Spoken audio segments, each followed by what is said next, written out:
Hello, everyone. I'm Barbara Tien and absolutely delighted to welcome you to our Stories 250 party.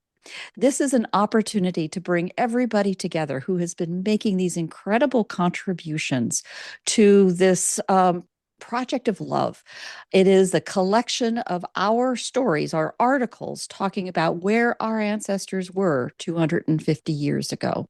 This has been a little bit of a journey for me from a crazy idea that started a little bit with we can do this, into something that has become quite something else. And we're going to kind of talk about that. We're going to go around the room and have each of you tell us a little bit about your project, how this came to you. We don't even have time to get to everybody to tell their stories, but that's okay, because together with this recording will be links to all of your stories as they are shared today at projectkin.org/stories250. And from there, you get to our timeline, our map. And what we're producing very shortly is a magazine, including all of these stories combined into a big thunk of a magazine that really speaks to the presence as a whole. In thinking about all of this, I actually realized that a little bit of what we're doing here is putting together a time machine.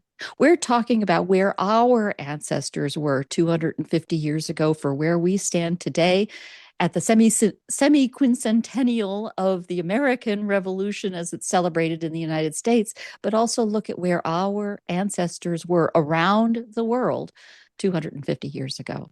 So with that, I'm going to back off and turn to you, Linda Stufflebean, to tell us a little bit about what got you here and about the stories that you put together. Now, one little tip too is at the back of the magazine and soon in the website as well will be a link that every one of you as authors can continue to contribute your stories from a single link. And we'll talk some more about that with each of you as writers to make sure that we can do that. But Linda, tell us a little bit about your contributions and where this goes from here. And then I'll have you pick up next, Lori. Go ahead, please, Linda. Okay, thank you. I actually started working in the family history way back in 1979, right after the bicentennial.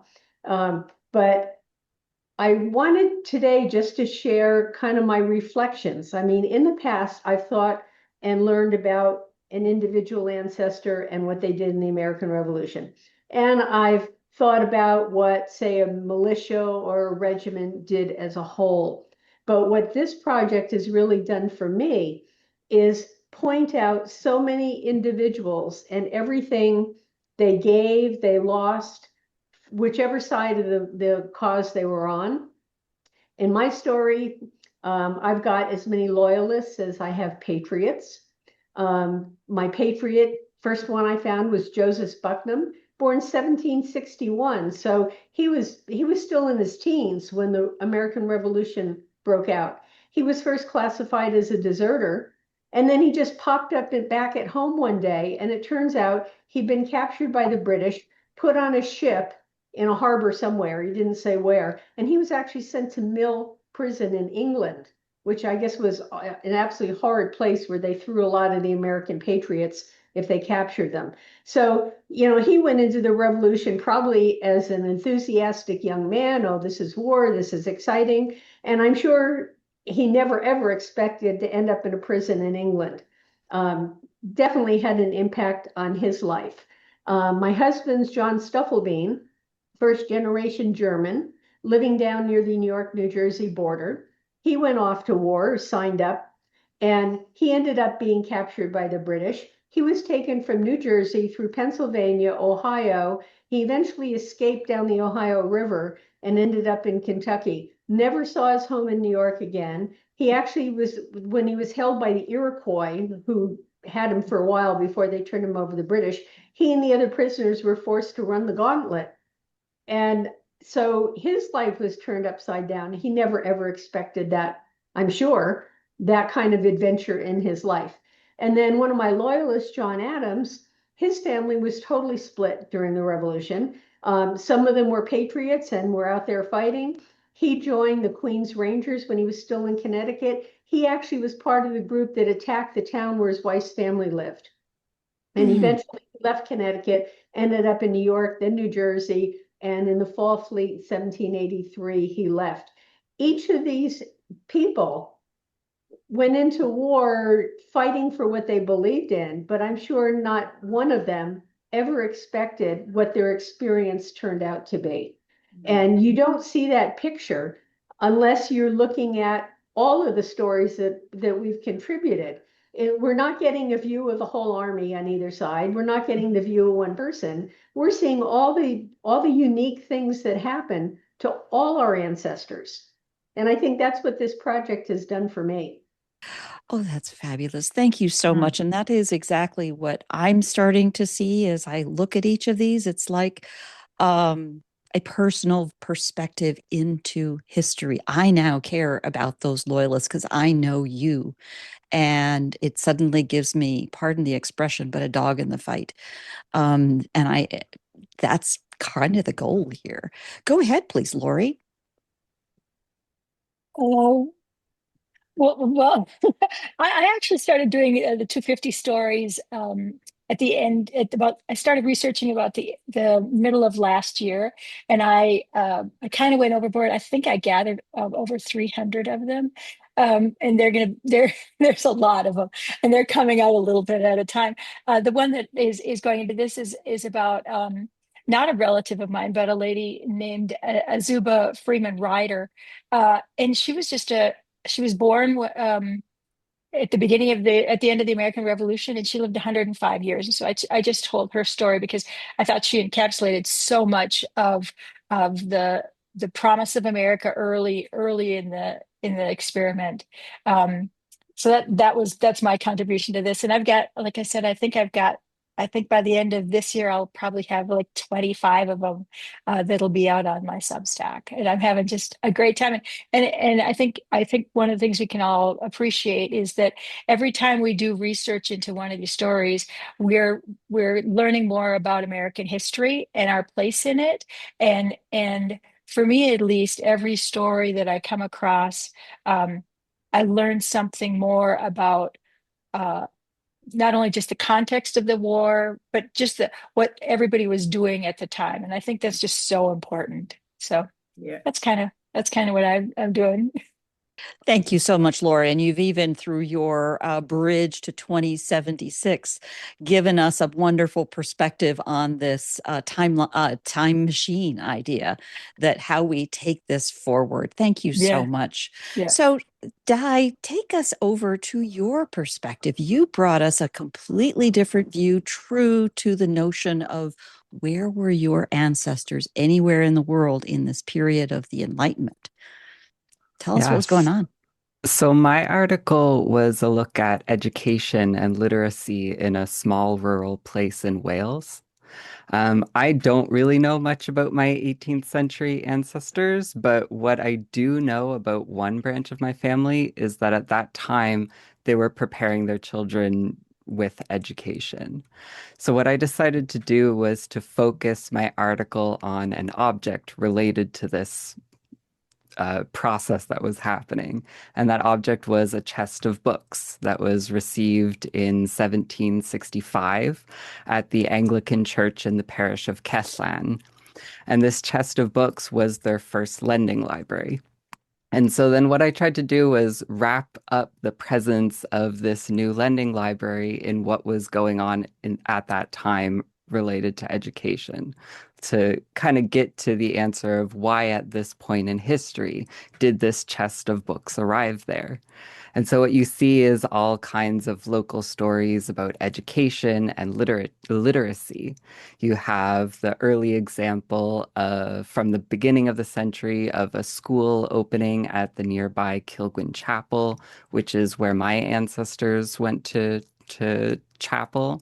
You have the circulating Welsh charity school movement, where temporary schools were being founded all across the country to teach people how to read in Welsh, most of them being working class adults. And then in the parish of Ceslan specifically, 48 people attended day classes just 5 years before this lending library arrived there. And then in the nearby parishes, there were hundreds more who were learning from these circulating schools. You've got these farming families sending their children off to England to get an English education, which is something that some of my ancestors were doing that same decade. And then you get all these fascinating examples of people reading and writing literature, people reading specifically revolutionary poetry from the French and American revolutions, which is something that I'm looking more into now. And like, I love how Barbara has fit the story that I sent into this broader story of the US 250 years ago. Like, it's easy to focus in on the conflict of revolution, but there's so much that has to go into like the intellectual foundation of the society for revolution to even happen. Like, people need to have the tools to imagine how things could be different and to share ideas through print and reading. And that, of course, is where education comes in. Like, that's the power of things like this little lending library at Keslan and this radical tradition of education that my article looks at. And I think it's just so important to look back at these small local processes to help us then go on to envision a better future for all of us to live in. Yeah, thank you. That's exactly right. And, how we learn from history to take it forward. So, Bill, up there in New York, tell us about your perspective and where you are on this journey. Yeah, so I have, I believe, three stories in the magazine. One one of my excuse me ancestors, Joshua Naylor, was a young man who grew up in Maryland. Um, he lived in a particular part of Maryland that had uh, patriot loyalties very early. They refused to pay their Stamp Act taxes and a few things like that. So when the war started, he enlisted very early. Um, his regiment in Maryland became quite famous before the war was over. They fought in a number of battles, particularly from my standpoint. The Battle of Brooklyn or Long Island, whichever one you want to call it. Um, his regiment, that battle was a disaster for the Patriot side. Um, the war nearly ended then. um, but the Maryland 300 that Josh was part of um, stayed behind and created enough uh, mischief, fire, whatever you want to call it, to allow Washington and the biggest part of the troops that hadn't already been killed uh, allowed them to escape. And then once the bulk of the troops crossed over to Manhattan, then the Maryland 300, or what was left of them, crossed over also. Uh, Fortunately, Joshua was one of them. Otherwise, my mother's line never would have come about. But they went on to fight in battles throughout the war. He actually went home, got married, reenlisted, went back to war. So he his story was really interesting to research. And on the other hand, I had a couple of Tory ancestors during that period. Um, the first being the Right Reverend Benjamin Moore, um, who was a young bishop uh, in Manhattan at Trinity Church when the war started, and basically all the bishops above him took off and went to Canada. He stayed, and so he became kind of by default the rector of Trinity Church. Um, he also, during that time, founded what became Columbia University and was its first president. Um, he went on to become the presiding bishop over New York and New Jersey. After the war, he had to convince a few people that he, could look past his pledge of loyalty to the king. But he didn't get tarred and feathered, so that worked out okay. During the middle of the war, he and his wife had a son. Now, his wife was the daughter of a British general who was retired by that point. They had a huge estate um, in Manhattan. It's basically the area, if you know New York City at all, the area called Chelsea, which would be from about 14th Street up to 34th Street. So pretty much everything south and west of Madison Square Garden down to the West Village. Um, his son, they named Clement Clark Moore, and they stayed during the war. Um, they were not combatants, although the British did send a cannonball through the side of their house at one point. But Clement, the son, also became president of Columbia University. He did not go into the ministry, but he gave a lot of money to different churches. And he was a writer. So after the war, he wrote a little poem for his children that became The Night Before Christmas. Isn't that a wonderful way to close out both the noise of military combatants and the peace of home and stories? Yeah, yeah. No, it was something I didn't know until I started doing this research. Unfortunately, I don't live in New York City anymore, so I'm going to have to make a trip to visit a few spots that I hadn't come across. But yeah, so Thank you. those are some of my Yeah. ancestors during that time. I haven't really done a lot of research into the others that I'm sure took part on one side or the other. But we're going to be able to read them and they'll all be linked into all of these stories. So, Yeah, yeah. Diane, you're also in the New York area and your stories take you in there as well. So, tell us more about that. Hi. Yes. Well, it's funny because I grew up in upstate New York, Buffalo, and my mother's family is all from the North Country. So, but the first person I actually did a story on lived in Bergen County, New Jersey. So I got to trace my New Jersey roots. And it's funny. The impetus for me is I write about erasure, and it tends to be women written out of the record. So I didn't focus on the soldiers who would be listed in muster rolls. I looked at their wives. The first one I wrote about was Jane Ryerson, my six grandmother who lived in what is now Bergen County. History recorded her as the wife of Diedrich Tice. In fact, this was in her father's will. He refers to his daughter as the wife of this other dude.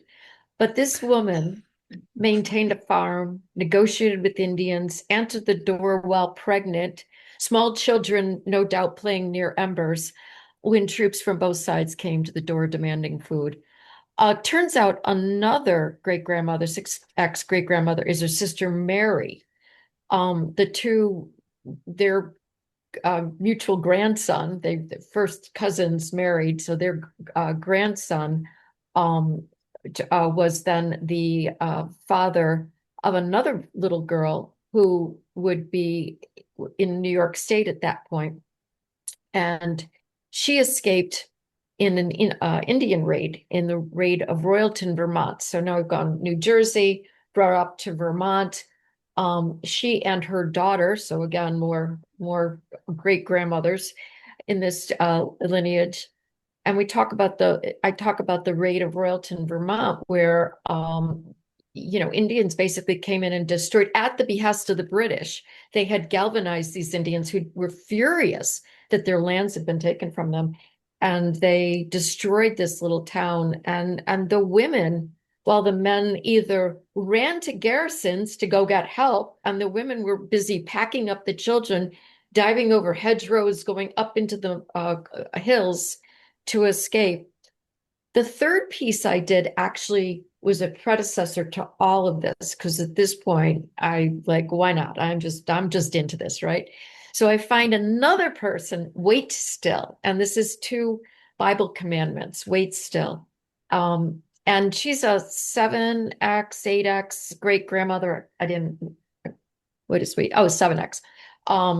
And what's interesting is she too was burned out. So while this is back in the 1600s, she too was burned out of her home and at 14 years of age. So 104 years later, two 14-year-old girls are running for survival. And as Barbara always says, a good indicator that they must have been important is by virtue of the fact that we are all here today. So I'm here to help make these people important. I don't want to know just about the monuments and the generals. I want to know about the people that, Yeah. created our present day. Exactly. And if there weren't women, we wouldn't be here. So true.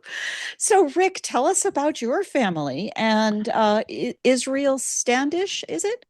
It is. Yeah, and so just taking a step back, I saw the prompt on Substack, and I got into this hobby obsession, spending of time. Um, about the time my son was born in 2012, and I realized that basically every major American event or the or can be traced through his line, whether King Philip's War, World War II, Civil War, Emancipation, Great Northern Migration, like it all runs through him. And I have a long line of ancestors who were, family historians, and luckily I've gotten a lot of their materials throughout the years, but a lot more went into that than went out. And so it's like if I'm going to do this, I want to be publishing. I want to be sharing. I want, my family to be able to, really follow along with me. So when I saw the prompt, it really struck me, and um, we've a long history of DAR and, uh, the revolutionary ancestors, and um, really on my dad's side, especially. My great grandmother was highly involved. She was in Wisconsin, in the organization. She joined in 1904. But on my mom's side, they've always been loyalists.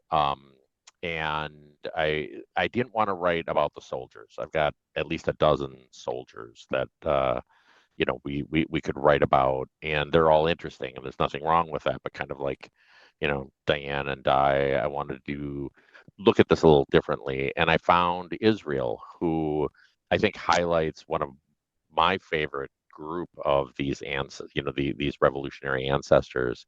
Um, at the time of the Revolutionary War, 1777, he is of no value militarily, right? And this revolution is being fought for him. He is a white landed gentleman who is well established and, in his mid 50s. And, and so as I started looking into it, obviously the first thing that dawned on me is, the name. He's the great grandson of Miles Standish. So there's some notoriety there. But looking at it and really sort of and he's about the same age I am now. And so he risked everything to sign his name to this piece of paper. And I think a lot of the patriots that we see um, are they're almost as many are doing it for acts of service versus actual military service. And so I was intrigued by that. And as I dug in, this really is a history hobby, right? I mean, obviously names, dates, birth, marriage, death. But yeah, I knew nothing about the British prison camps, right? And the prison, the prison ships, and um, I had no idea of why was he signing? What was this? Like what was going on? And at the time, I mean, the 1777 in Connecticut, Boston had just withstood the siege. New York was completely dominated, by the crown. Um, you know, Everything north was still at risk. And, for him to stand up and say, look, we got to do. And I think what's most interesting, what really struck me was he didn't write the crown, he didn't write the people in power, he wrote the newly formed, congressional Congress delegation for Connecticut. He invested in this notion of an American body that would, do things, and said, look, we demand you go to the British and negotiate something for our sons who are being held in these horrible, conditions. And so, yeah, it was fantastic, fascinating to read that. It was also nice that on my mom's side, uh, who have long been, painted as loyalists, and there's definitely, several loyalists over there. But I did have the reaction of aunts and uncles, like, wait, I'm DAR. I was like, yes, you are definitely DAR, right? So it was nice to get to tell that story. It's a great prompt and a great opportunity to take that history that's been locked away forever and to bring it out to, everybody of this generation. And hopefully 100 years from now, when the next family historian, starts to take the dust off of everything that's been written, this is a story that they can continue forward on. That's fantastic. Thank you so much. I'm just so pleased to see you join us and participate in this. I know it's a little awkward when you don't feel like you know everybody, but now you do. Yeah, And absolutely. No, it was fantastic. I was like, Linda mentioned prisoners. I'm like, I've got a prisoner too, so it's fantastic. well, it's amazing way. I love the little slip you made there of this history holiday. Yeah, it is Yeah. kind of a history holiday. Yeah, right. So, Helen, tell us about your story. You have quite an epic underway here that has taken us to a different perspective and a different part of this remarkable revolution. So tell us about that. Yeah, Barbara, and I just have to say I am enjoying this so much. It is wonderful that this project is pulling together so many different perspectives, and we're learning so much in each of those. Not only from the British side, but from the gender side. I love what you're doing, Diane, of focusing on the women and telling their story about it. My ancestor, John Hinkson, like Lori, I started out at the beginning of the year thinking, oh, I've got some relatives out there, and found nearly a dozen just in one small slice of my family. And the first one that I chose happened to have been somebody that I had heard the name of. It through family lore, we knew that this individual had at least been one of the early settlers of Kentucky. That's really all I knew about him.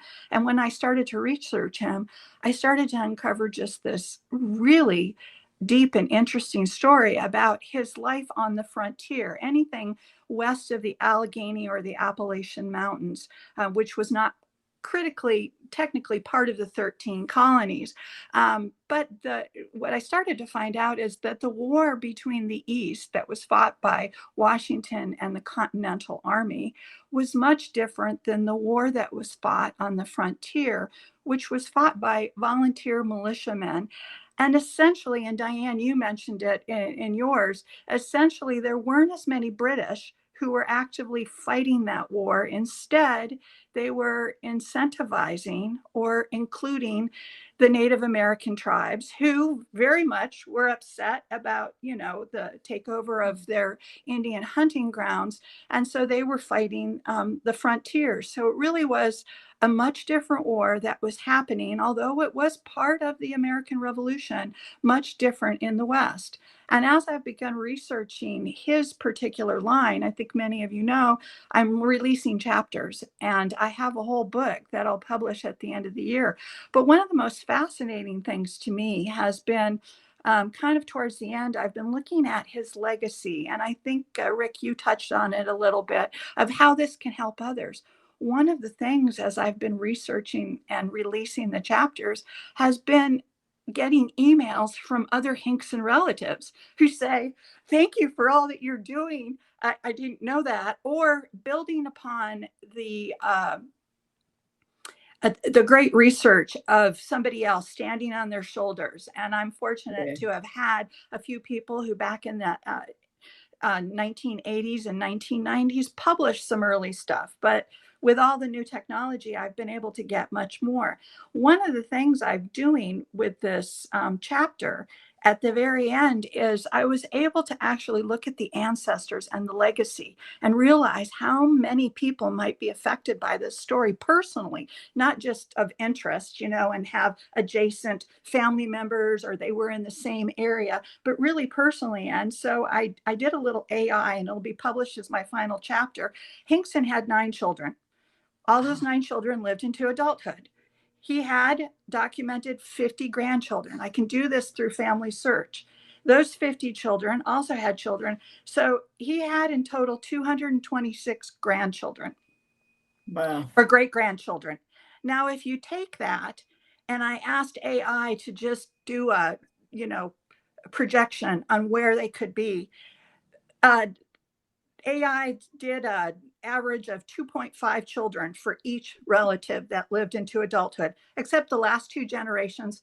I moved that down to 1.5 because you can see in the data, at least in my family, that families got smaller once they hit the 1900s. But with that projection and thinking that there's got to be at least 2 generations living right now, we're talking somewhere between 12 and 15,000 individuals who share this same legacy. And so when I think about that, I think about what we're building and how we're sharing these stories. It's not just for the future researchers, but it's anybody who might at some point be doing some research on their family surname or an individual. Sharing these stories, I think, is very powerful. So I'm loving hearing all the stories of everyone else, and it's giving me such a perspective. I've definitely gained a much better appreciation of what life was like on the frontier during the Revolution. But through the stories that all of you are sharing, I'm gaining not only the perspective of my Tory relatives, I'm looking forward to at some point diving into those, but those that fought in the Continental Army and those who actually didn't fight but supported those who fought, like the women. So thank you, Barbara, for pulling this all together. And thank you all for joining me on this journey as I'm releasing and doing research about my family ancestor. Wow, what a way to pull this together. Because, yeah, you're right. It's one thing to talk about how each of us can participate in the stories of all of you, but to think about how each of these ancestors that we're pursuing are actually also the ancestors of tens of thousands of others out there. We get a glimpse of that at things like relatives at Roots Tech. But it also is a reminder how the work that we do now in digital forms, in these extensible forms, can touch other people out there who have the same connection back to those ancestors. Which takes me to you, Anne, who have a remarkable set of stories to tell about not only patriots and loyalists and people who were not allowed to fight. Tell us these incredible stories and where this is taking you as a whole, briefly, so that we can all get in there. Go ahead, please. There you go. I've unmuted you. What I'm doing. All right, I have no electricity, so I don't know why. So I didn't think I was gonna get here, but my wonderful partner has put the generator on and I have my phone plugged in, so I'm on the phone. And so I'm just kind of winging it. I can't see half of anything. Yeah. So thank you so much, Barbara, and everybody else for doing this wonderful project. I don't think I would have written much of any of this if it wasn't for the project. And I have always wanted to. And ever since I was a kid, I wanted to write a story of one of my loyalist ancestors.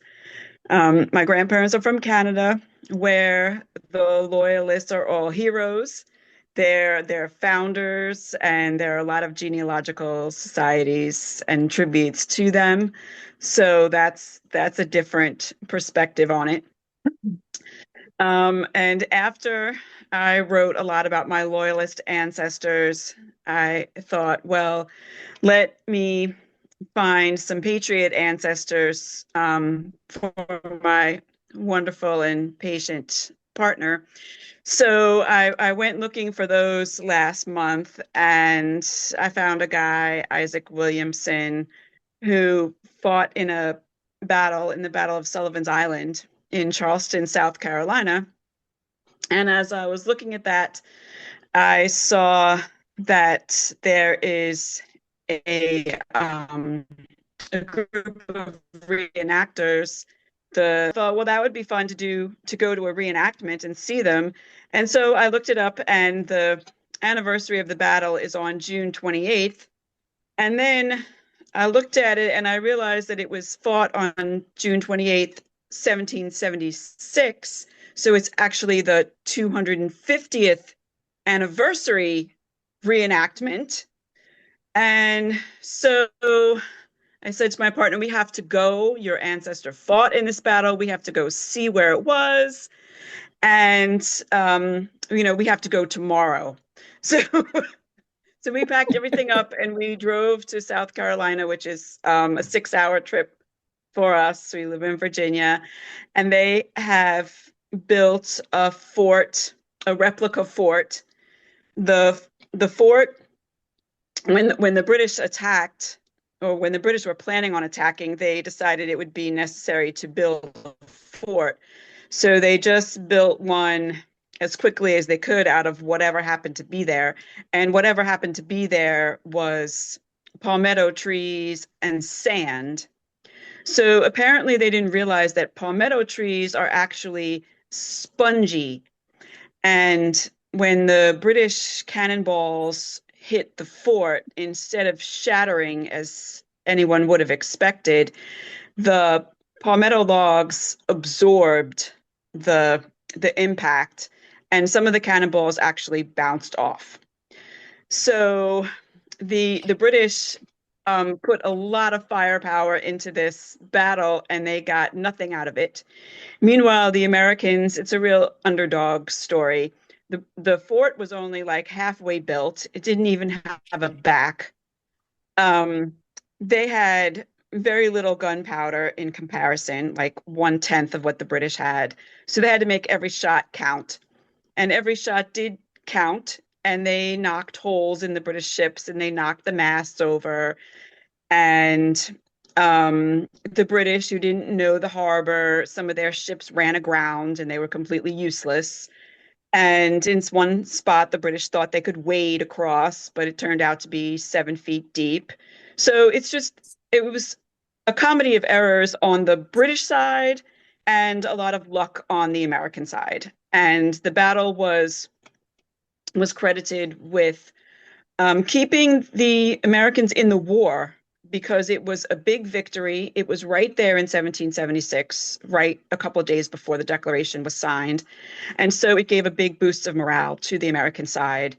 And it really told the British, this is not just some little tiny rebellion that you're going to quash easily. This is an actual war that you're in. So we had a lot of fun there. He got to pose with some reenactors and try on the uniform, and that was just an incredible experience to have that fall right in the middle of all this.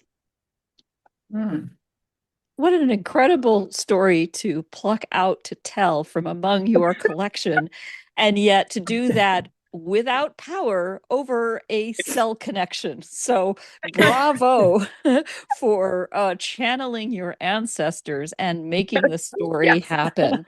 I think that's genius. I think we've had all of you who planned to speak to this morning in this session step ups and have earned, thanks to all of you being so careful with your time, a little time for an open discussion. And I appreciate you being so careful. Do you want to open it up and share that perspective? Go ahead. You can take it off mute. And all I of you just who are observers, go ahead too. I just wanted to say that I also want to focus on the women. And what I did on Isaac with this battle, he was a young man, so he was only 17. He didn't have a wife or anything.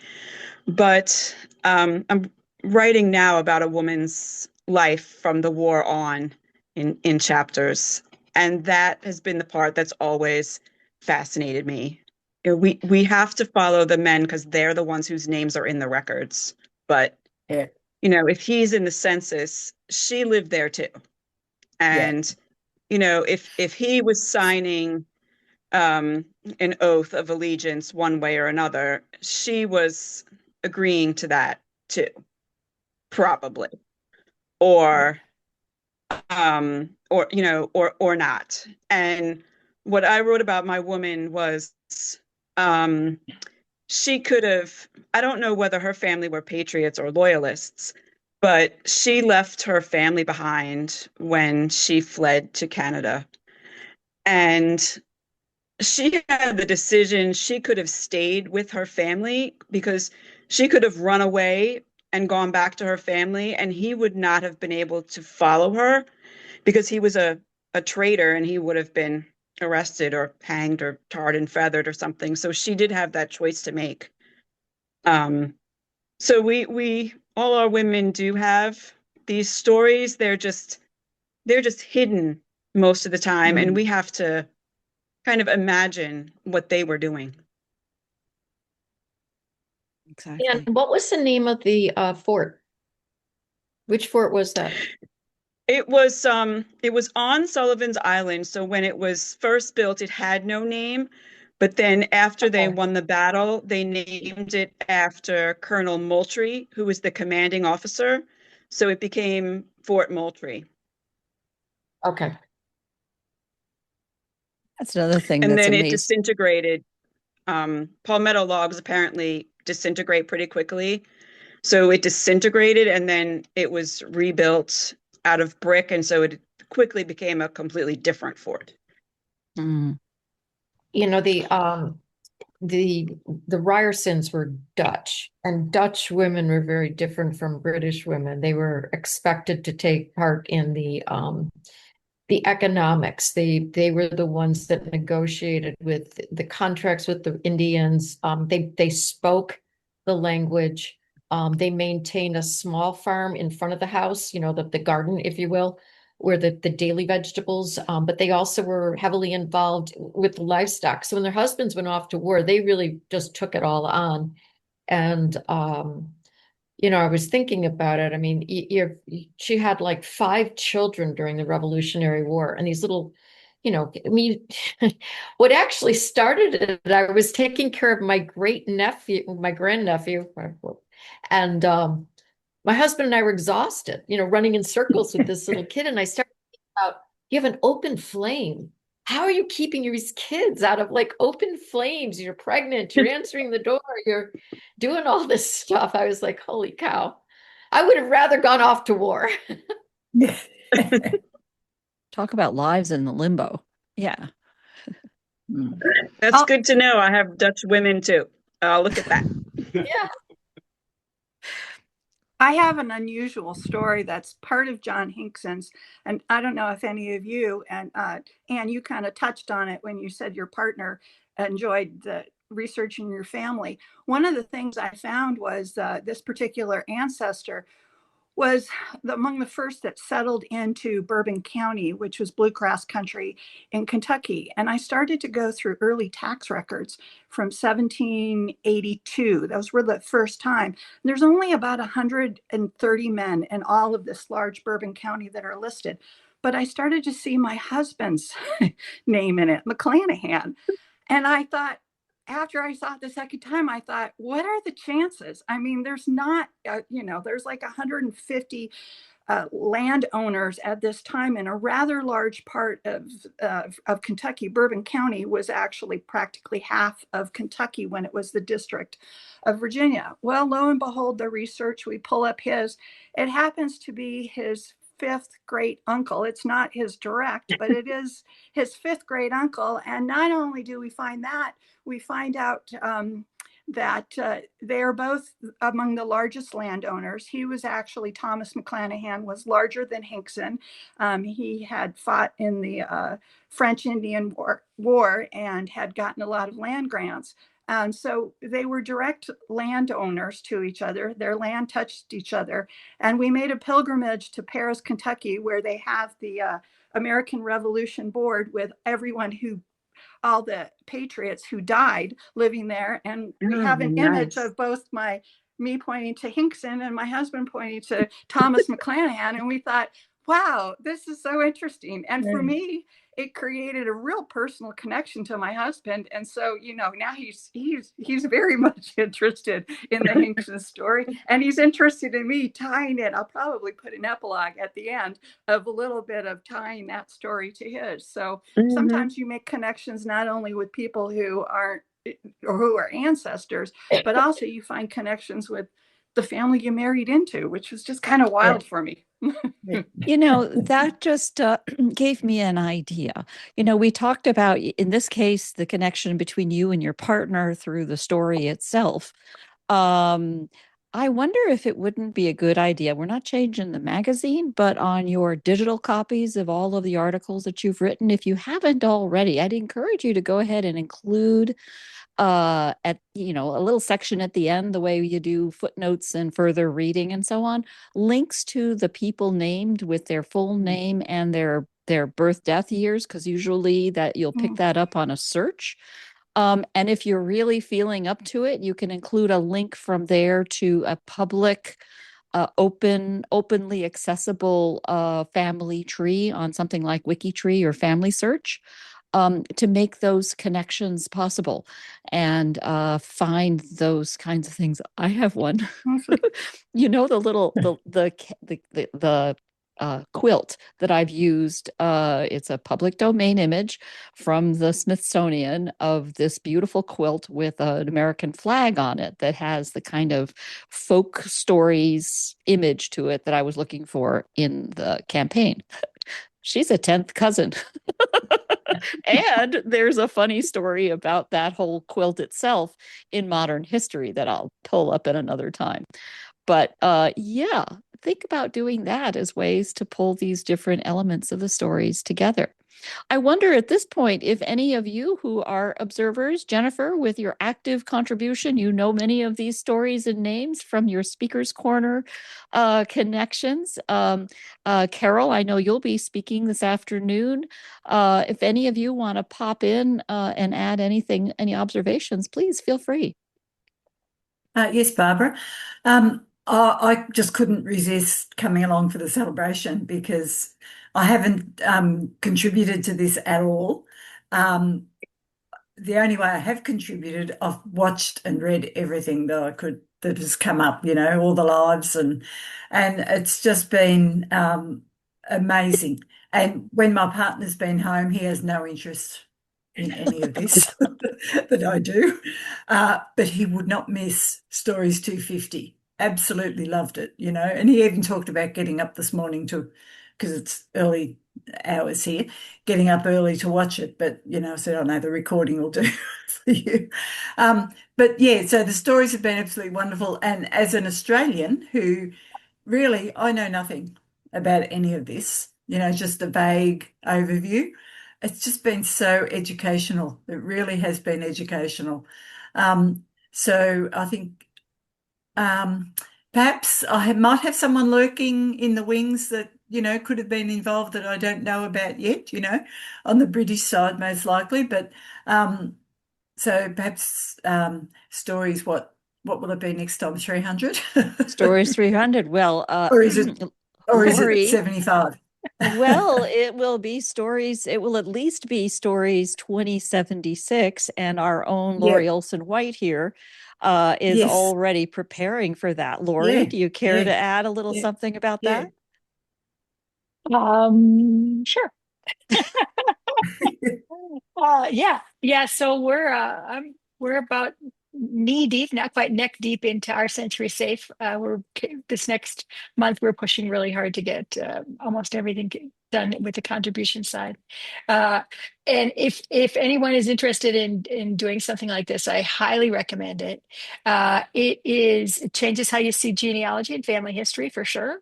It moves everything from the past into the future, which is kind of a weird thing to talk about, but um, the whole good ancestor thing really hits hard when you're preparing things to move forward intentionally instead of looking at things from the past and pulling them behind you. Um, so yeah, it's and this is a great time to do it. We've got all these great stories that we're moving forward, and it's a great time to add our own personal stories to that movement forward that we're working so hard to do.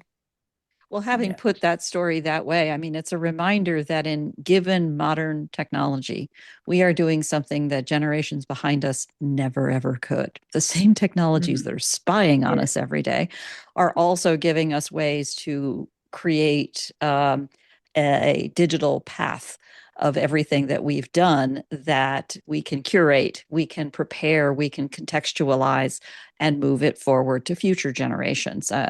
I mean, I'm having such a good old time with 250, but the truth is that, you know, it's just a few years It's from just now that we get to say the 250th anniversary of the battle at Yorktown, 250th anniversary of the treaty that ended the war, and so on. Yeah, it's the You know, beginning. it's the And beginning. I think that's one of the things that I love about this project so much. That is that we often think that 1776 was the beginning or it was the end of it, and really that was just like infancy kind of thing. Um, Yeah. and so when for me at least when I'm looking at doing so many of these projects for the America 250, I'm looking at the evacuation of New York in 1880 in 1783. It was just this fabulous story that I've got coming out in another week. But it's just this Ooh. great story, and all these other stories that are around the revolution, but not during that one day that we all like to celebrate. And I think for me, it's been just this great reminder that the American Revolution wasn't a day. It was The almost declar uh, the it was declaration wasn't even right. signed on July Yeah, 4th. but it was a time period. It wasn't a day. It wasn't even just this little bit of a war. It was what happened before it and what happened during it and what happened after it. And we can look back at that and see things um that the people in the middle of it, just like we can never tell how history is going to remember what we're going through today. We can look back and see things that the people at the time maybe didn't see. And I Yeah. think that's the real fascinating part of, like Rick said, this history that we wrap our families around. Um, this history is just so rich and so much fun to investigate because once you find something, it's hard to stop. Right. And pretty I soon think it's 3 o'clock in the morning and you're going, man, I did not know that, but I'm going to stay up for another 20 minutes. Yeah. Well, I was, and it's another funny you 20 say that minutes. because I was putting on Facebook, Paul Turek has been talking a lot about why are we doing this? And it hit me that I'd raised two kids, but I wasn't done with wanting to nurture. And I find myself raising the dead. And, you treat each ancestor like a child. I mean, we do, right? Oh, We're yeah. tending to them. We're trying to understand them. What are their motivations? What were they? Or at least that's how I approach it. Yeah. And I'm finding myself falling in love with each of these characters. And um, I think that just even reading them becomes a legacy to my children and their children. That they can see this is this great continuum that you're a part of. And Yeah. yeah, I I'm, think I'm I th I think that's probably the lesson that I'm learning from this whole century safe thing is that when we know the past, we can talk about it in the present, and then it moves into the forward. Then it keeps going because if we don't know the stories, how are they going to know the stories?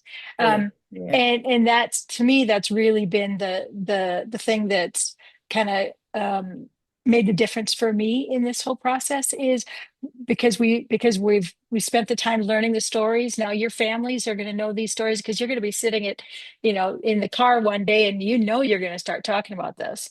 You're going to talk about that family story, and then somebody else is going to remember it, and then that story moves forward. Whether it's in in a digital form or a paper form, or just sitting down at the, Sunday dinner saying, did you know that our ancestors ended up in Nova Scotia because that's where all the loyalists went, and that was our side of the family. How cool is that? And then Yeah. 20 years from now, that grandson is going to be sitting sitting around saying, I think I remember one time I heard that we were loyalists. That's cool. Yeah. And then the But story, then they keep going forward.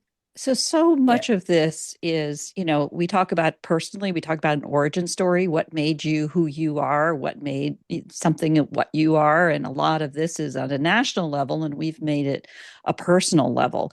As a community, quite honestly, the idea for even doing this occurred to me not because of any of our American stories. It was because I saw the stories written by, hello, Australians and New Zealanders, Anne Young and Jane Chapman, who stepped up to tell these stories about where their family members were at the time of the American Revolution. And it made me realize how I've always looked at these things in terms of our little insular American thing, and my own worldview that did not spend a lot of time in the continental United States as a child, so it all seemed very foreign to me. And yet, here it was. It really is a global story. And it's such a thrill to have a global participation, not only in today out of pure interest. Thank you, Jennifer, Linda, Di, appreciate it.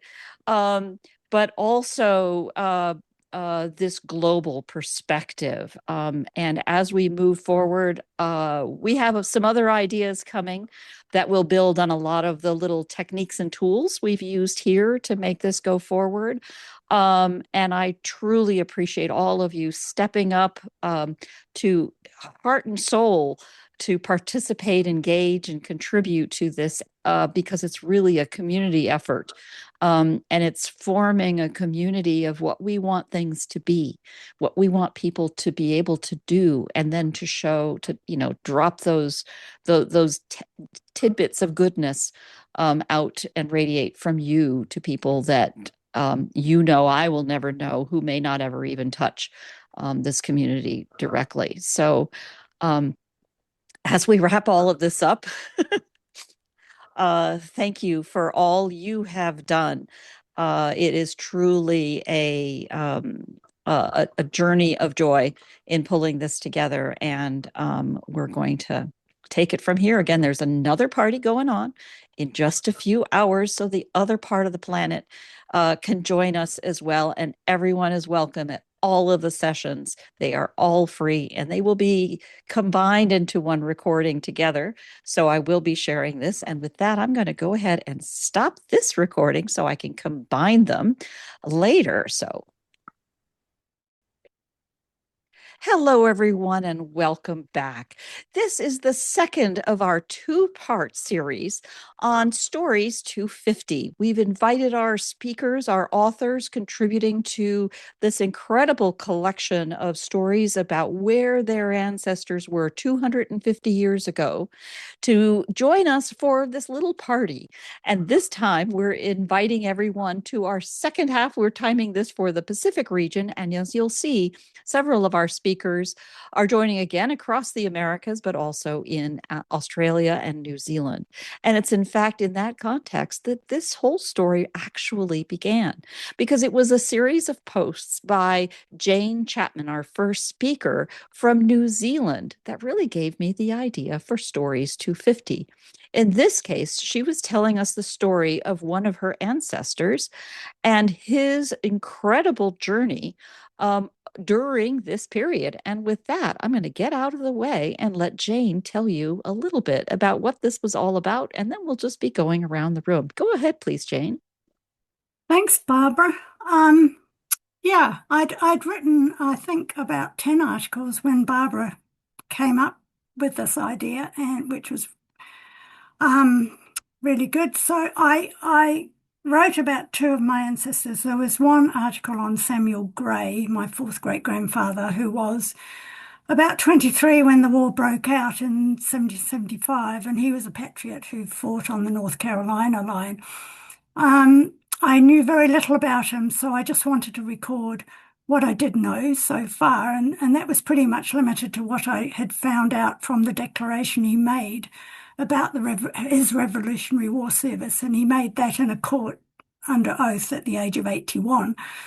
So how accurate his memory was is debatable, but it was all part of his application for a pension under the 7th June 1832 Act of Congress. So that was one article that I think sparked this, and the other was a series of articles about Richard Lang. Now, Richard Lang had a very eventful life, which easily took up several posts. So, for the sake of brevity, I'll I'll just say that the posts follow Richard's life from his childhood in South Carolina to his service as a loyalist during the Revolutionary War.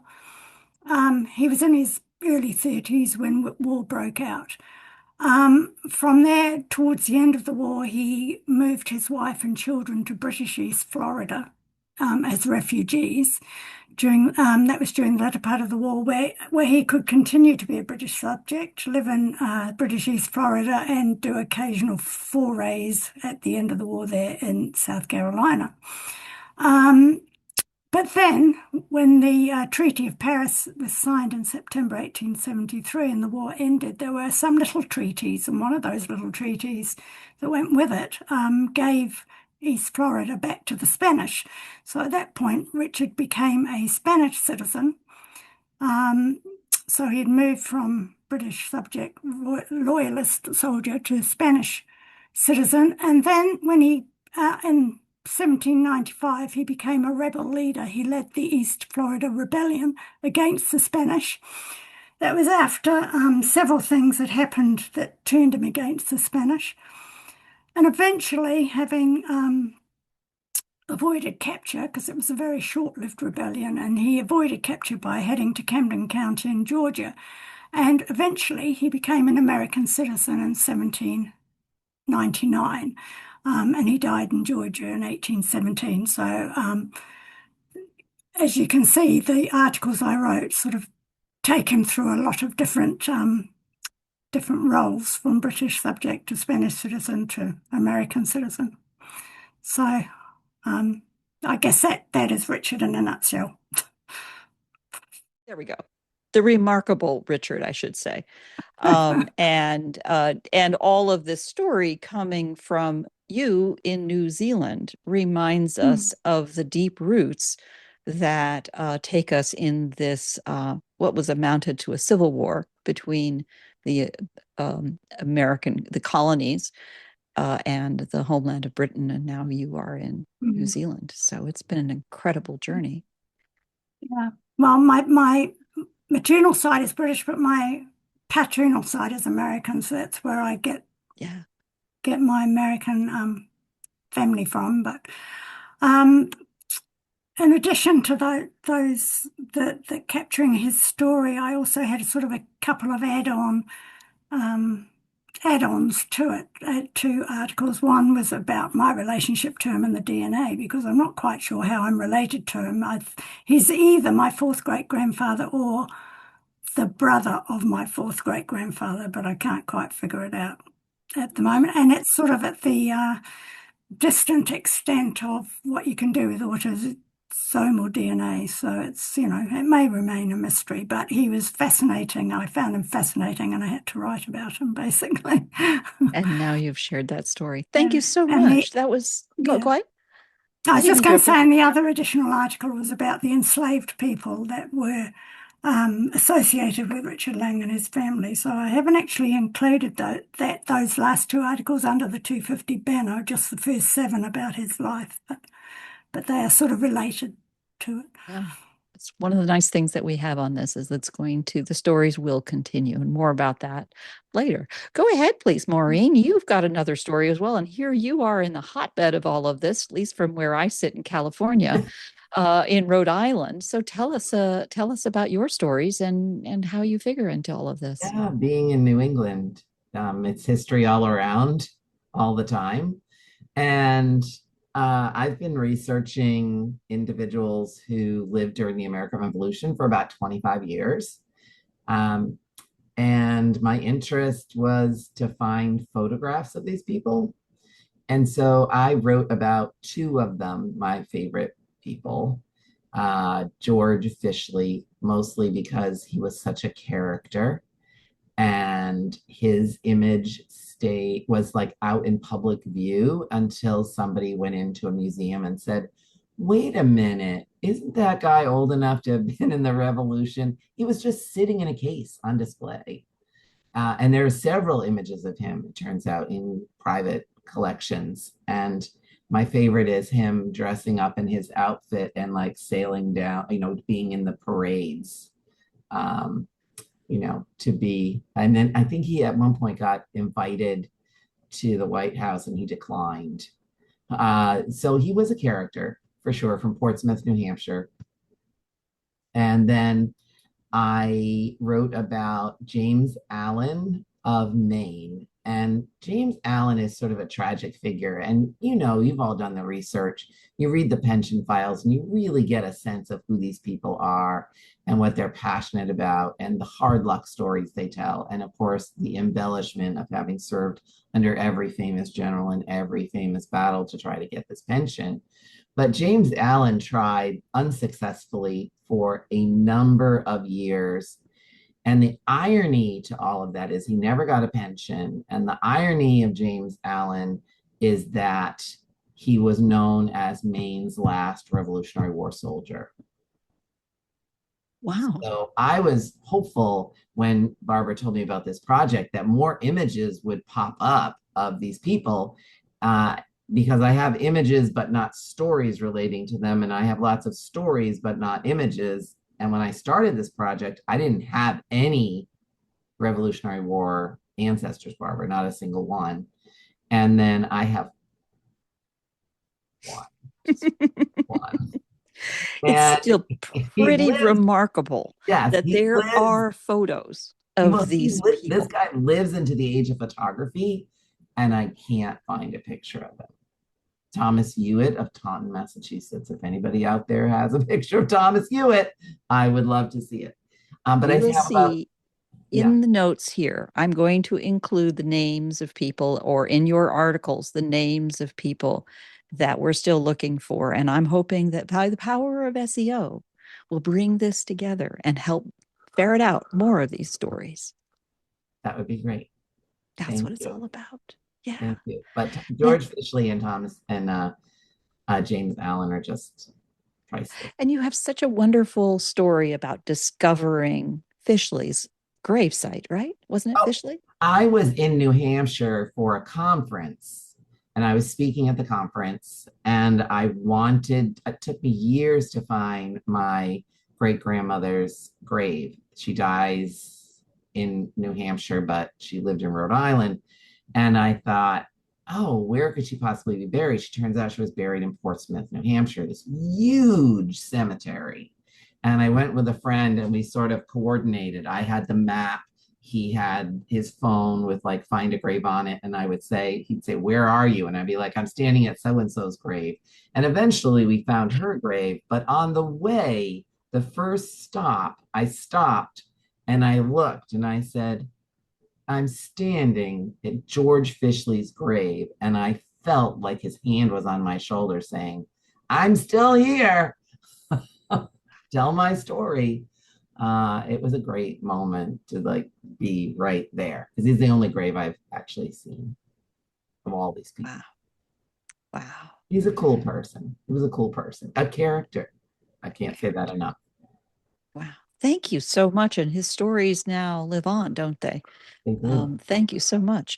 So speaking of stories living on, Randy, you have been one of the most productive bloggers I've ever seen, digging into each of these stories with so much love. Tell us what you've shared with us here in the magazine and in this collection, but really what's beyond and behind it. Well, I'm very lucky. I have 22 identified Revolutionary War soldiers and four United Empire loyalists. So I have both sides. Um, and as most of you know, I am writing family stories using artificial intelligence because I don't have family stories handed down over time from anybody past my great grandparents. And so, consequently, how do you tell the story? So, AI is really good at uh, social history and historical context and things like that. And so, over time, over 40 years, I've written biographies of over 500 um, ancestors of mine. And I've written what I'm calling ABC biographies using AI based on my research to uh, to write a biography and then a memoir and then stories. And from all that come videos. I also have songs and things like that. But so that's what I've been doing. So of those 22, I have 17 that I've done almost everything that I want to do with them. The first one was Norman Seaver. Now, Norman is my fifth great grandfather. He was 40 years old in 1775. He had a wife and 10 children in Westminster, Massachusetts. And on April 19th, the writers sounded the alarm about Lexington coming through town, and he grabbed his musket, his kit, kissed his wife goodbye, and off he went with the Westminster militia. He was a lieutenant in the militia at the time. They marched 50 miles through Concord and Lexington and Menotomy and were in camp in Cambridge for 12 days. And it was mid-April, and so it was almost planting season on the farm. And so the older boys pitched in on the plowing, and everyone in town wondered if their men would return home alive.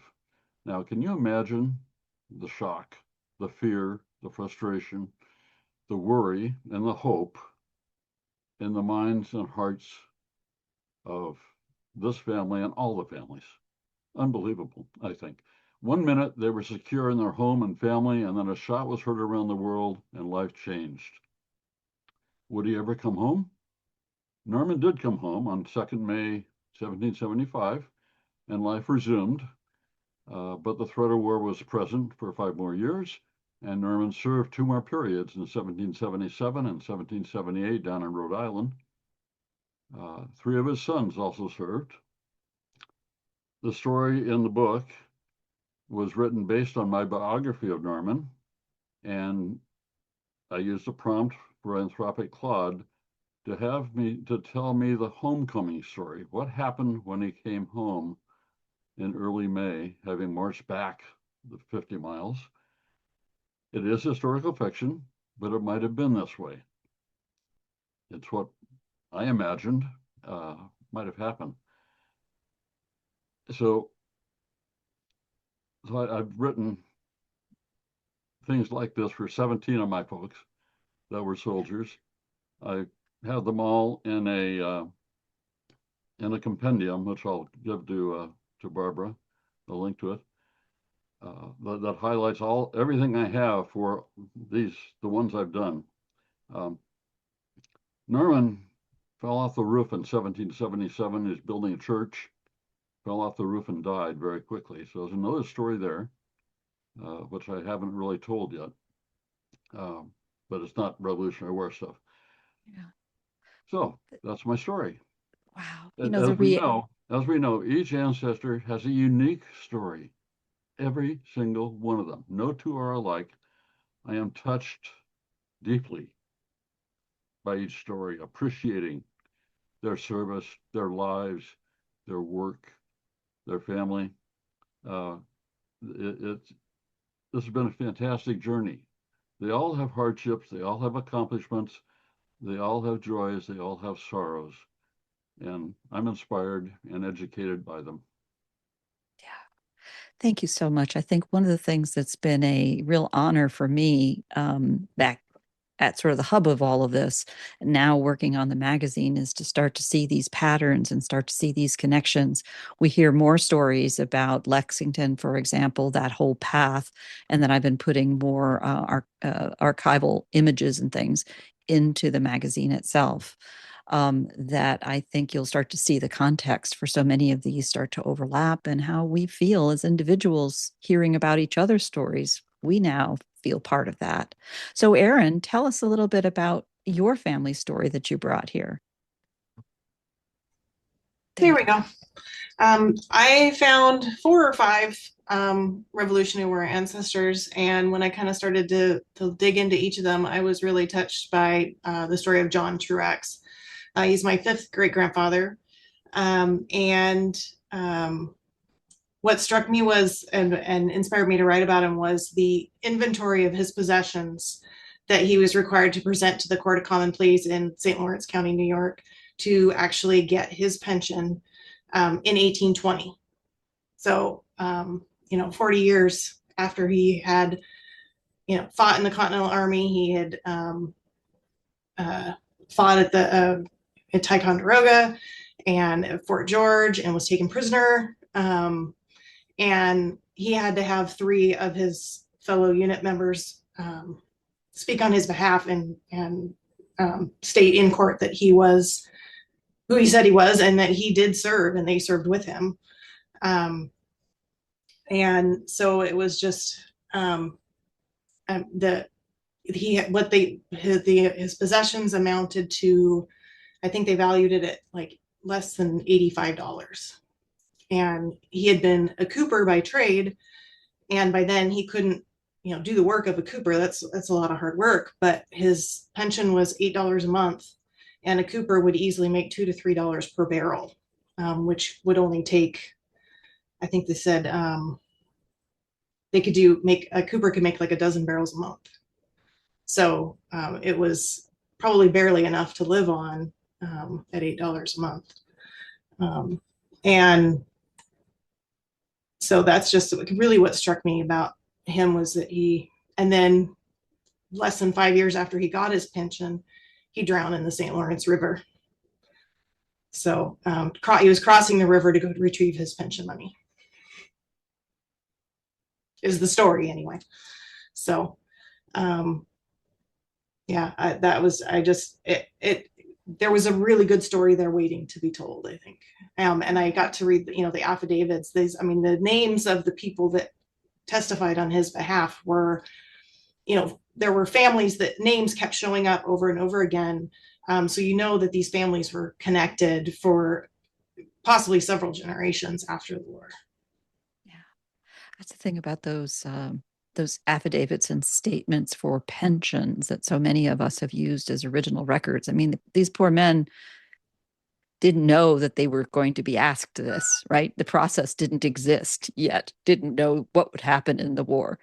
And yeah, I too went through that. Now, Carol, you take us to a story that is completely different and speaks to the point in history when all of this was happening. And you did the research to look into your own family. So tell us a little bit about that. Yes, so the research I had been doing about my own family, who had been in Japan, I guess in the 1800s, they were still getting ready to come over to emigrate to America in the early 1900s. So I really am still diving into all that. And I participated with the Stories 250 because I grew up here in Southern California, hearing all the stories of the Spaniards coming and colonizing here with the missions. So I delved a little bit into Toy Perina, who had been a shaman here, and it's very undecided if she actually led some of the revolts against the San Gabriel missionaries, or if she were just a part of it. But I've also come across many stories that it seems more that these people were just duped and tricked into joining the missionaries instead of actually been captured and enslaved. So that's something I'm very interested in continuing to research. But I've come to Substack for my uncles and the World War II stories, and that's where my head's been. But America is just so beautiful, and there's so many stories, and I've so appreciated hearing firsthand these oral histories that have been coming down through your families. And so so inspired by that to be capturing actual oral history and um, not fictionalizing what I know. So I stay very clear. I try to be toe that line of having documentation that goes along with everything. So I do know my family were merchants in Japan, and it was not a thing where they needed to come here. They were wealthy and they were looking for adventure. And so with the migration stories, perhaps I could give you a little bit more information, since I do know that my maternal my father's maternal side had been silk kimono merchants, and that's something I'm really interested in sharing with you, perhaps next time. I'll look forward to that. Again, migration stories lurks on the edge of all of these stories. So, Gary, you have joined us with a story for more recently. So, tell us a little bit about where this was. Was it the Southeast, correct? Yes, it was in the Piedmont area of North Carolina. My fifth great grandfather, Adam Campbell, was one of the first settlers along the Hunting Creek in North Carolina. It was then Rowan County. And I wrote a book about his ancestry and descendants last year. And this year I decided I would look into their activities during the American Revolution. And he had two older sons that were both in the Revolutionary War. His son, William and John, they were old enough. The oldest one, William, at 19, he was the one that I wrote the Substack article about, how they raced across North Carolina for one of the first battles down in near Wilmington and defeated the British. And this led me to try to figure out, well, were there other people along this area called Hunting Creek that were also in the war? And what I found was I've been tracking all of the families that settled in that area in the 1700s, and I've come up with 300 families. And of those 300 families, I found 90 patriots and 42 pensions that were filed for the families that lived in that area. And I also found one loyalist who fought with the British against the Patriots. So right now I'm trying to put this all together. There's some really fascinating stories. The family has been having reunions in an area called Union Grove, North Carolina for 100 years. And I commemorated that anniversary of their reunion last year. And when they first started having reunions, they didn't know anything about the Revolutionary War participation because the pension abstracts were not readily available. So putting this all together, it's making fascinating reading, and I've got hundreds of stories that are potentially coming out of this. And I'm going to give a talk at a local library in North Carolina at the next anniversary reunion to tell them and try to get people that are still there interested in the Revolutionary War history. We also did a DNA study on the family, and we found all those people that left North Carolina and went throughout other parts of the United States and are descended from the same Adam Campbell family. We even found some slaves that were born from marriages between the family or children from the family and the slaves. And we've connected with them and are making a connection to the African American descendants of the family as well. So it's a big story. I'm a former military intelligence analyst, so this is right up my alley of trying to put things together in really complex, big problems with lots of information. Well, that's one of the bits of magic in all of this is that we bring our careers, our past lives into all of this with our, and particularly you, very specialized set of skills to weave these pieces in. And part of what I'm trying to do very simply is encourage storytelling, encourage you to tell stories. But I've also realized I kind of don't need to tell you to tell stories, but I need to help you encourage everyone around you to be telling those stories. And that's really where it's coming from. You've brought up this whole idea of place, and we're going to be talking some more about that, of how place is almost a character in all of this, and then the study of place and how that brings things out. So, Kyla, you have some interesting stories that carry over this kind of overlap of place. Tell us a little bit about Not Wyoming. Yeah, not Wyoming. Exactly. I think that's just about everybody's first reaction when I mention the battle and I say the Battle of Wyoming, and it's always like, wait, in the Revolution? No, yeah, exactly. Pennsylvania, exactly. That was mine too, exactly what happened. But yeah, so the story of my patriot has been probably at least 12 to 15 years I have known about him, and I've known about his battle. I mean, the battle and how he died and all that stuff. And it's very, very well documented. There's all kinds of research. But it is basically a massacre. And a lot of the times when I started to look into it, I got very overwhelmed with emotions and very just it was just a very heavy story at all.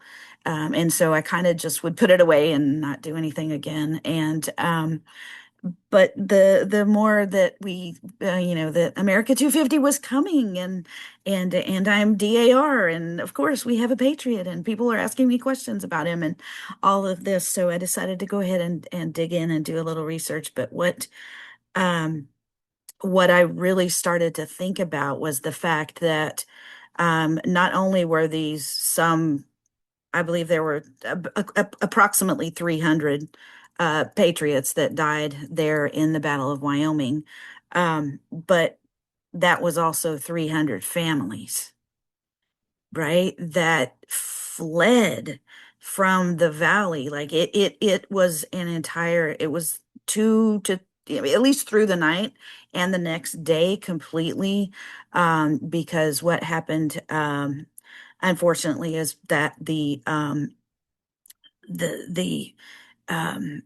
British and the Tories that were there, there was a good significant number of those that banded together, and they also it recruited, if you will, the American Indians that were in that area, who were very interested in running all of the white people out. They didn't really care who it was, and just kind of rampaged and drove everybody out. So, but I had these two little tiny snippets that came from different branches of this family that said that that his wife Sarah and the kids, that she rounded them up and they fled through the. One of the stories said something about the swamp, the dark swamp that the Native Americans were suspicious of, or superstitious about, and wouldn't follow and stuff like that. Anyway, and that she went back to her father-in-law's house, home, and some 200 miles or something like that. So the biggest part of my story is also my backstory, because all along the time that I'm doing the research in my mind, I've got this. Um, I can help other people do research by learning how I'm doing it, right? And then okay, look at this resource and look at this. So I've got kind of a dual thing going on right there. So anyway, Y'all need to but understand that Kyla is a genealogy librarian right, and even an affiliate for the Family Search Centers. So she is a real pro here and now diving in that reference.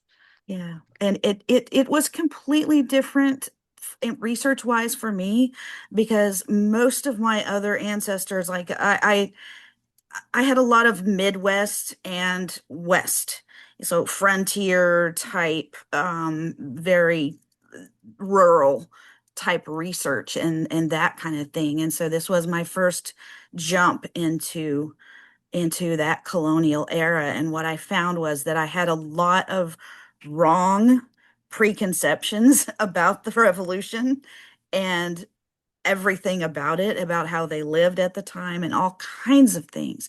And what I love so much about this series, y'all, every single one of y'all, because like Randy said, everyone has a story, every one of them, and they're so interesting and fascinating, and there's so much to learn about that, and it just makes my heart so very happy that we're preserving in individual pieces of this and that we get to keep that and pass it forward. You know, these are ordinary people that did extraordinary things just day to day, and they didn't realize what they were doing at the time, and hopefully maybe some of us are doing the same thing, right? Right. Maybe someday um it'll make a difference that we're saving these stories to somebody else down the line too. So Exactly. Thank you so anyway, much, Kyla. Thank you. Now, to yeah. bring this close to our talks today, and we'll definitely have some time for further observations and so on as we continue this, I'm going to turn to you, Anne, from the Goldfields-ish in Australia to tell us about your remarkable ancestors in the American Revolution, as you shared in your stories here, and anything else you'd like to share in terms of observations. Go ahead, please. So, good morning. Can you hear me? Yep. Yes. So I've been very excited about this series, and thank you very much, Barbara, for coordinating it and bringing it to life. I think that it's important to get beyond the big picture and understand individual participation in these events. It's not so much that they did extraordinary things within those events, but that was the life that they lived. And to understand what life was like, it's really fun to explore their own participation in those events. So my family, there were two branches that went to America in the 1600s, the Chauncey line and the Dana line. And both of them came back to England. So my fifth great grandfather was back in England. He was studying in Edinburgh and he became a clergyman. But his cousins and his brother were still in America, and his brother, Francis Dana, played quite a role in events and was a friend of George Washington and things like that. So that's all been fascinating. But cousins were just ordinary soldiers, and I got to trace them, look at their um, pension applications, and understand more of their background and so on. And I also had what you call loyalists, I think. So people fighting for the British. And I had a chap called Edward Mannering, and he was rewarded with land in Canada, which I found really interesting to research that. And then I had a fifth great grandfather who was captured by the Americans, was a prisoner of war. And learning about his experience was really interesting too. So he was, one of the things he did was he lost the colors, and the colors are still in the West Point Museum because in a military unit, to lose the colors is a really bad idea. You defend those colors, and that the colors of the flag. and you defend the flag because it's the gathering point and so on. But anyway, they lost the King's Colour of the British 7th Regiment at Fort Chambly in Canada, and it was the first flag captured by the new American Army, and so it's now in West Point as a proud souvenir. He was a prisoner in Staten Island, New York, and probably not a very happy time, but so on. So it's been fascinating to look at that event. I recently saw a snippet from the New York Times about why the British don't focus a lot on the American Revolutionary War. And part of the answer is because the French Revolution and the Napoleonic Wars took over, and that dominates our family history much more than thinking about what happened across the Atlantic and things like that. And the War of 1812, which American cousins are quite excited about, doesn't sort of really feature at all. But last year, my father went to America and ended up in Baltimore and saw the original Stars and Stripes, and he said that was a really moving experience. And that was the War of 1812, and I hadn't realized that, and so on. So it's been really interesting to explore this history and see how my family fitted into the big picture. And I, again, would encourage everyone with every one of these stories to go back and read through them. I've just had the extraordinary pleasure of being able to do that as I go through the magazine, and I am including, it's a little blurry there, but I'm including it feels like the back page advertising. It is QR codes to each of your profiles that will go to a link that you're going to give me, to make sure that we pick up the continuing stories that you're telling, because I think that's part of this big picture of the ways in which you're telling the stories about this period of time. And that's why I phrased it from the perspective of not tell me about your patriots, which those of you who have any connection to lineage societies like the DAR, you'll appreciate how, well, that's what they do. That's their organization. But in fact, if we look at where were our people, our ancestors in this period of time, what were they doing? It's not just says something about you, it says something to all of us about what the world was like at the time. And that's why hearing stories about the West Coast and the missionaries, the Spanish missionaries coming up into the West Coast, it is an eye opener, or the stories about the first public libraries and education in Wales is an eye opener to that larger picture. The stories that we heard earlier, Helen talking about the Western frontier of the borders of the war. The war, if you watch the Ken Burns series, was about the Western frontier and the British having cut a deal with the French for the French and Indian Wars to say, yeah, okay, fine, we won't go beyond that border. But the Americans who fought in that war, or rather the colonists, American colonists who fought in that war, said, hey, wait a minute, that's why we fought. You can't give that away. And now all of a sudden, you just start to understand this appreciation for these battles that never, at least to my poor student perspective, never seemed to make sense. And I now care about it because all of your stories.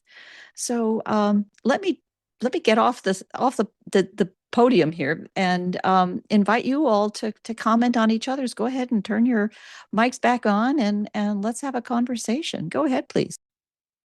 I think one of the things for me is that it's been really interesting to watch as the map and the timeline are gradually populated, and I've read many of the stories.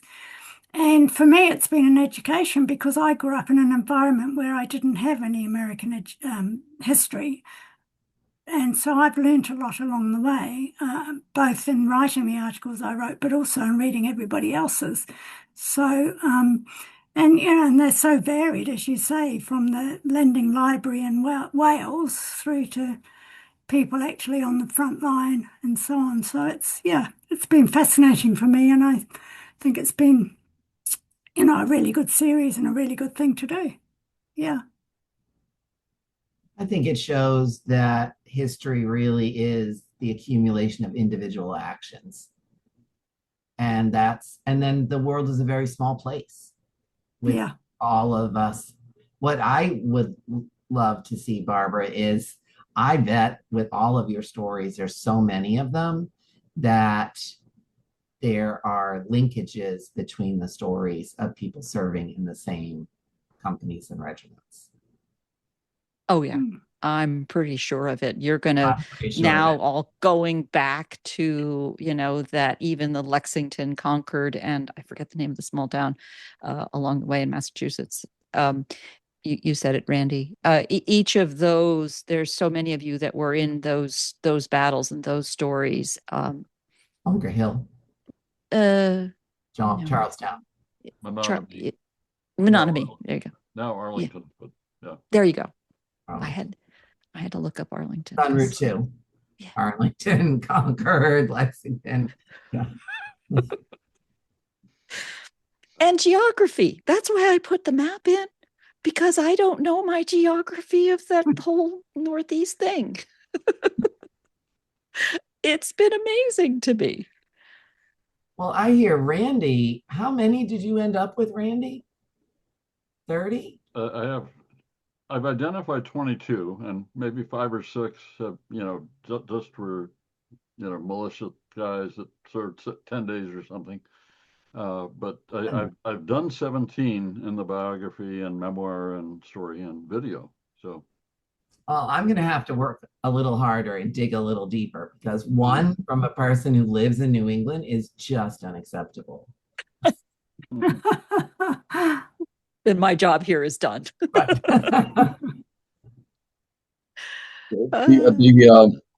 The information that's now available to everyone, not just people that do history full time, but the internet's made so much information from that time period available. It's really amazing.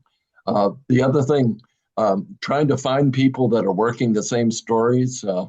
I'm sort of frustrated at times because I find out about people after they passed away. So the people that write up the DIR applications, they don't always pass it on to the next generation. So I found several people that have done some research on relatives of mine, but they died before I could talk to them. That's actually a really important point I want to underscore, because I think that each of us in our period of time of history of technological functions available to us have created a different cultural attitude about how we carry these stories forward.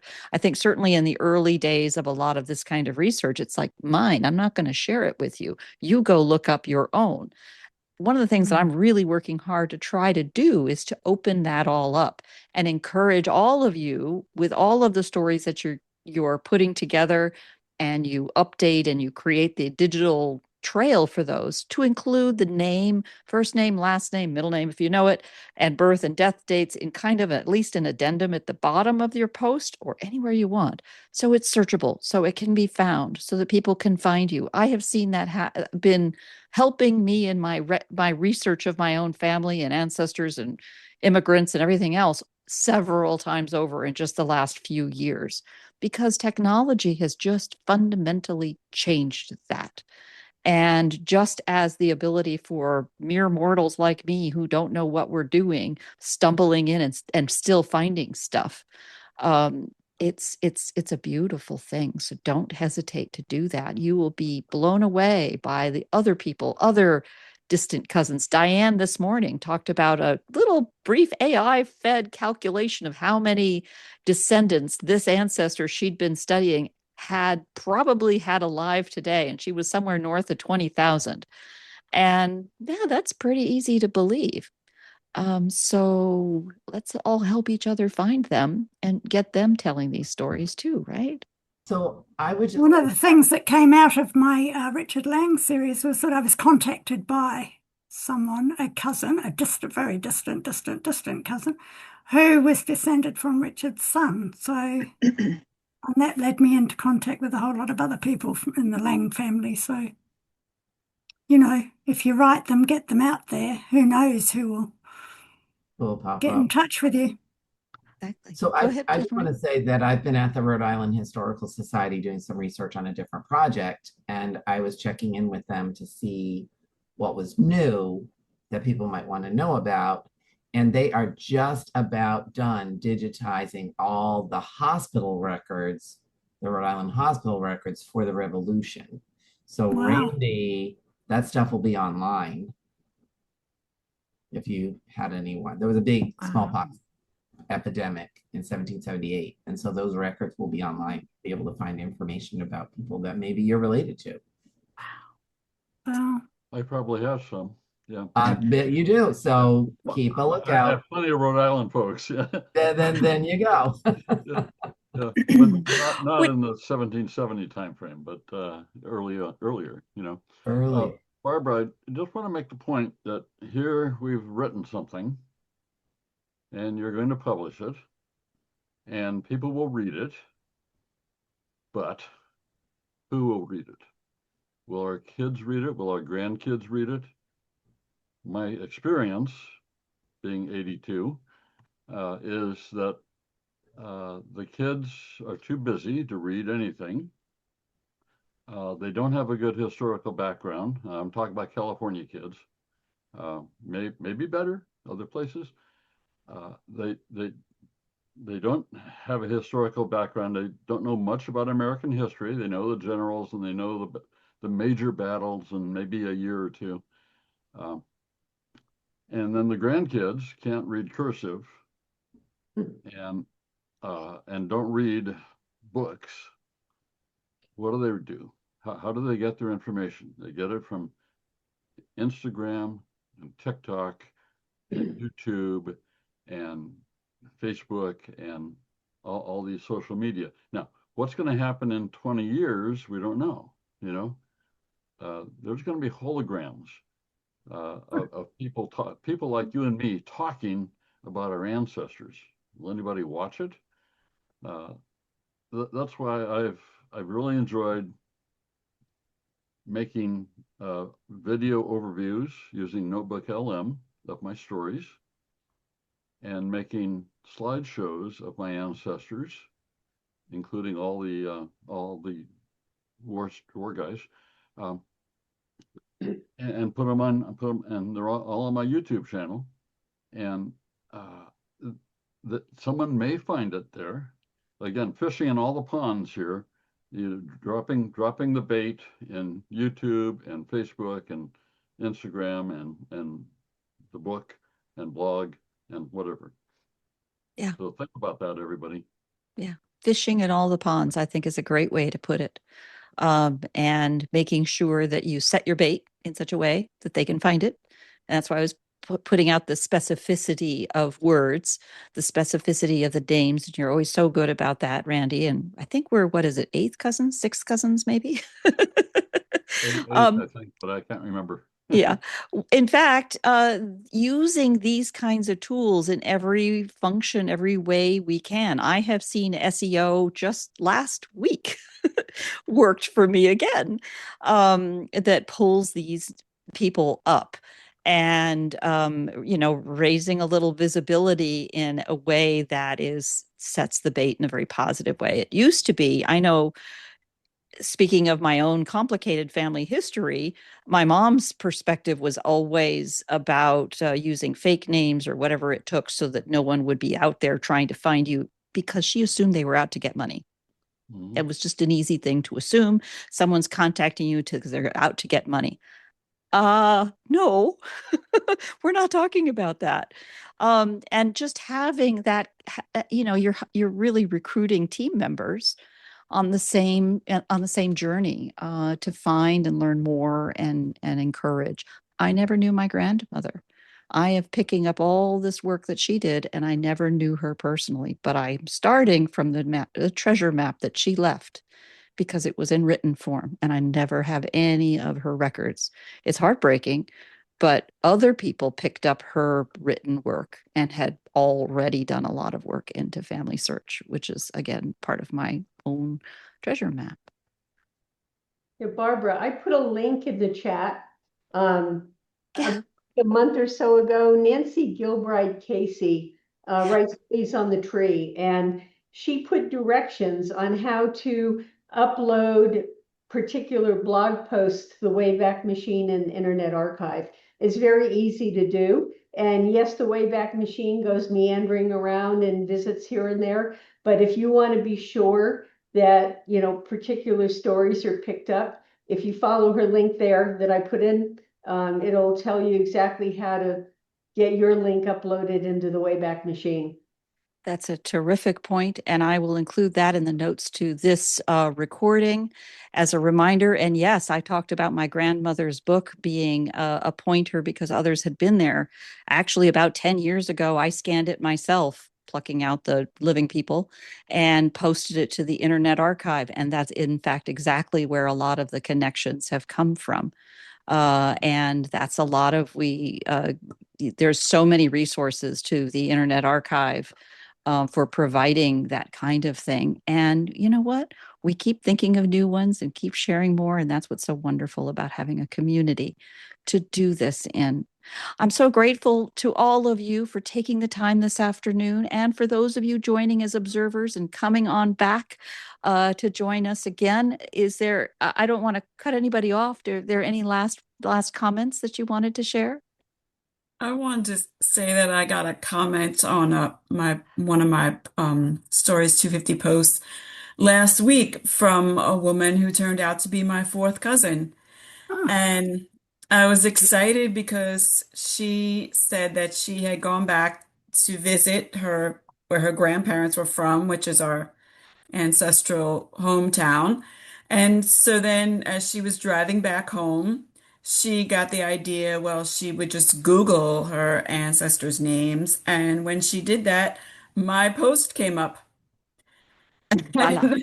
So I was really excited that my post came up in Google. And she said, wow, I knew these people were my ancestors. I didn't know they were so interesting. You see? I think that counts as a testimonial. Yeah. And in fact, having a story not only in your own post, but to get read and seen by others and talked about by others feeds the Google engine. So that's another way that it was more likely to be popping up when it's shared. And I think that's part of the joy here, not to mention, of course, that we're all learning from each other's stories and asking new questions as a result. And it's fun. Again, thank you all so much. It's been wonderful. And stay tuned for the recording. I'm going to end this recording now, and we'll pick it up again in just a moment.